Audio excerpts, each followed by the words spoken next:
ડીસા શહેરમાં 3 હનુમાન મંદિર આગળ પણ પરંપરાગત રીતે હોળી પ્રગટાવી લોકોએ તેની પ્રદક્ષિણા કરી પરિવાર તથા નવા જન્મેલા બાળકોને ઢૂંઢાડી માતા પિતા સાથે પ્રદક્ષિણા કરવામાં આવી અને સમાજમાં સુખ શાંતિ અને સમૃદ્ધિ માટે પ્રાર્થના કરવામાં આવી હતી। હોળી જેને રંગોનો તહેવાર પણ કહેવામાં આવે છે। આ તહેવારનો પ્રથમ દિવસ હોળી અને બીજો દિવસ ધૂળેટી તરીકે ઓળખવામાં આવે છે। હોળી ફાગણ માસની પૂનમના દિવસે મનાવવામાં આવે છે, જ્યારે ધૂળેટી ફાગણ વદ એકમ એટલે કે બીજા દિવસે મનાવવામાં આવે છે।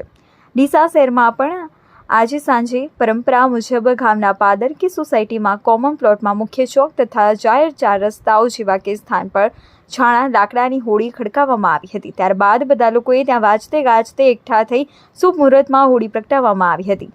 લોકોએ તેની પ્રદક્ષિણા કરી શ્રીફળ, ખજૂર, ધાણી, હારડા, પતાશા વગેરે પવિત્ર મનાતી વસ્તુઓ હોમી પૂજન કર્યું હતું અને સમાજમાં અને પરિવારમાં સુખ શાંતિ અને સમૃદ્ધિ રહે તે માટે પ્રાર્થના કરી હતી।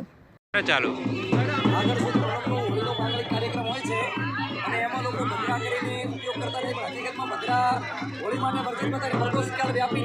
એટલે સાંજે 7:30થી માંડી અને 10:30 જે વિજય મુહૂર્તની અંદર હોળીનું પ્રાગટ્ય થઈ શકે છે અને એમાં ભદ્રા દોષ લાગતો નથી। પણ આ લોકો શું હોય કે અમુક બનતા ભદ્રાની અંદર પૃષ્ઠભાગે ભદ્રા એન્ડ ઘડીમાં છે, એટલે ભદ્રા એન્ડ એટલે કે છેલ્લો પૃષ્ઠભાગ છે, એટલે ભદ્રાનો દોષ એમાં લાગતો નથી અને હોળી માંગણનો કાર્યક્રમ 7:30થી 10:30 વાગ્યા સુધી શુભ શ્રીકાર છે।